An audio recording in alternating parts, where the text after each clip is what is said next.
ډېرو محترمو مسلمانانو یو وظیفه درته ښیم، د ویده کېدو نه مخکې دا وظیفه وکړئ. کوم انسان چې د ویده کېدو نه مخکې دا اسانه وړه شان وظیفه وکړله، محترمو مسلمانانو د دې انسان به الله تعالی چې دی د خوب نه راپاسي که نه، د ده به الله جل شانه حاجت پوره کړی وي. سترګې به دې وغړېږي او محترمو الله تعالی به دې حاجت پوره کړي. نو اسانه هم ده او موږ هسې ویده کېږو. نو چې د ویده کېدو نه یعنې انسان ویده شي، نو دا وظیفه وله کول پکار دي. د قبولیت ګړۍ ده محترمو او اسانه هم ده انشاءالله.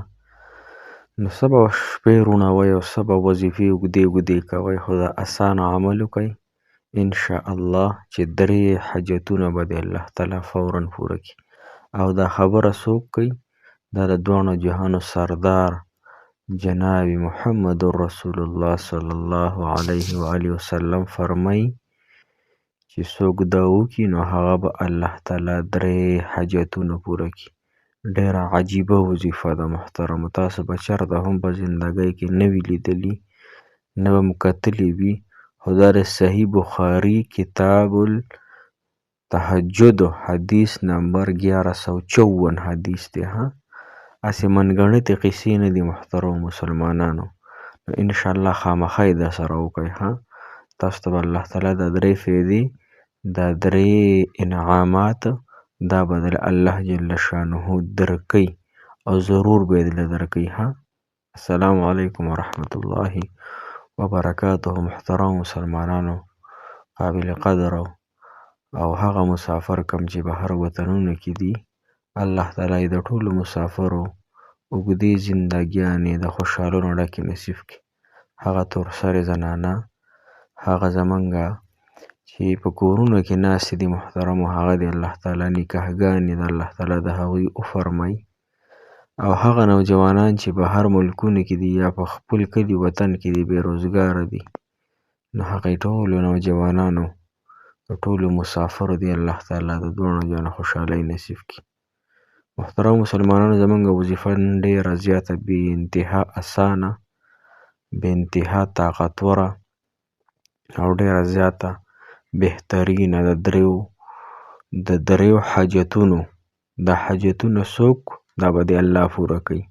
د دې ګرنټي او د دې خبرې دا خبره چا فرمایلې ده؟ دا د دواړو جهانو سردار امام الانبیاء خاتم النبیین صلی الله علیه و آله وسلم فرمایلی دي.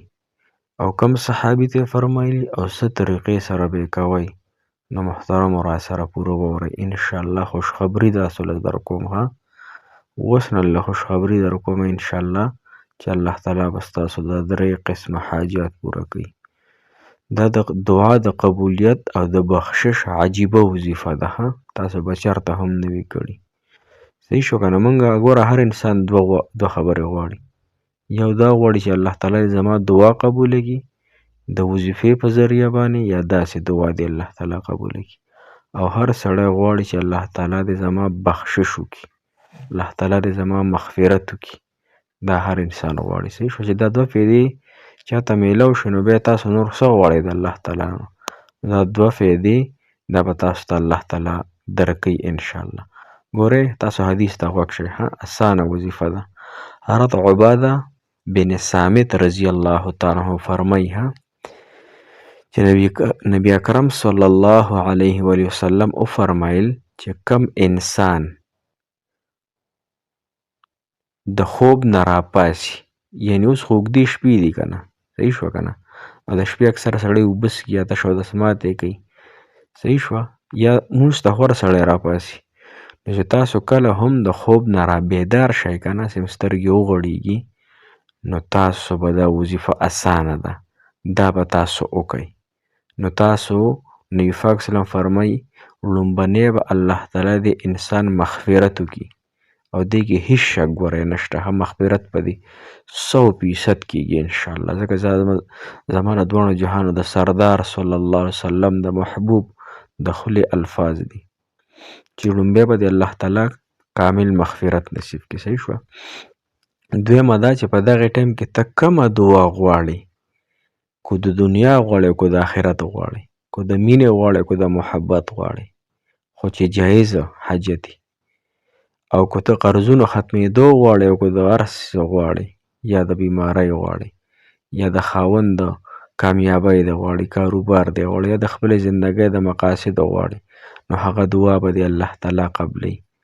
او بله درېیمه فایده دا ده که دغه ټایم کې ته پاڅېدلې او مونځ دې وکړو، نو دغه مونځ به دې هم الله جل شانه قبول کړي. ګورئ په دې سکرین تاسو ته ښکاري دا کلمه ها، دا به تاسو لپ کېدای شي په یاد هم درځي، کو نه درځي سکرین شاټ دې وباسئ او ځان سره یې محفوظه کړئ، نو چې کله هم د خوب نه بیدار شوئ دا یو پیره صرف ووایئ ها. بسم الله الرحمن الرحیم کو تاسو وایئ پکې بسم الله، کو نه داسې الفاظ دي: لا اله الا الله وحده لا شریک له له الملك وله الحمد وهو على كل شيء قدير سبحان الله والحمد لله ولا إله إلا الله والله أكبر ولا حول ولا قوة إلا بالله اللهم اغفر لي. بس دقه اسانه وظیفه ده ها، دا به یو پیره وي، بیا به دې الله تعالی محترم مسلمانانو الله تعالی به د مغفرت هم نصیب کړي، الله تعالی به د دعا هم قبوله کړي او دغه مونځ به د هم الله تعالی قبول کړي. صحیح شوه؟ نو اسانه ده انشاءالله، په ایمان او په یقین او په اخلاق او په ښکلي ترتیب سره انشاءالله وکړئ ښه. بهترینه وظیفه ده. نو هر سړی د خوب نه راپاسي او چې خوب نه راپاڅېدلې بیدار شو، سترګې ومږه او دا کلمه ووایي: لا اله الا الله وحده لا شریک له له الملك وله الحمد وهو على كل شيء قدير سبحان الله والحمد لله ولا إله إلا الله والله أكبر ولا حول ولا قوة إلا بالله ولا حول ولا قوة إلا بالله اللهم اغفر لي. إلا زما مغفرتك. محترم مسلمانانو ګورئ د رسول الله مبارک وظیفه مې راته وښودله او د بخاري شریف حدیث دی ها، تاسو ته مې صحیح بخاري کې کتاب التهجد کې یعنی د تهجد په باب کې ها، او حدیث نمبر 1154 نمبر حدیث دی. که څوک ځان له ګورئ بخاري شریف راواړئ ځان له وګورئ، نو دې طریقې سره انشاءالله دا وظیفه وکړئ. 3 فایدې دي، عظیمې فایدې دي، دا ورته الله تعالی نصیب کړي، دعاګانې هم الله تعالی قبولې کړي. صحیح شوه؟ او الله تعالی به دې بخشش هم وکړي. او درېیم دا چې دغه وخت کې ته کوم دعا غواړې ځان دپاره، هغه به دې الله تعالی ضرور به ضرور په ښکلي او بهترین او په اعلی طریقې سره پوره کوي. نو موږ ته هم عاجز تمه ګناهګار ته دعاګانې کوئ.